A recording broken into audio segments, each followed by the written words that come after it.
جب روحیں جسموں سے ملا دی جائیں گی اور جب اس بچی سے جو زندہ دفنا دی گئی ہو پوچھا جائے گا کہ وہ کس گناہ کے سبب قتل کر دی گئی، اور جب اعمال کے دفتر کھولے جائیں گے، اور جب آسمان کی کھال کھینچ لی جائے گی، اور جب دوزخ کی آگ بھڑکائی جائے گی، اور جب بہشت قریب لائی جائے گی، تب ہر شخص معلوم کر لے گا کہ وہ کیا لے کر آیا ہے۔ نماز کے پابند رہو، کچھ شک نہیں کہ نماز بے حیائی اور بری باتوں سے روکتی ہے، اور اللہ کا ذکر سب سے بڑا ہے، اور جو کچھ تم کرتے ہو اللہ اسے جانتا ہے۔ اے انسان، تو اپنے پروردگار کی کون کون سی نعمت پر جھگڑے گا؟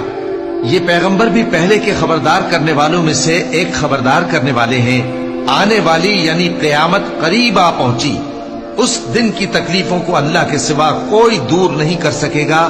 اے کافرو، کیا تم اس کلام پر تعجب کرتے ہو اور ہنستے ہو اور روتے نہیں، اور تم غفلت میں پڑے ہو؟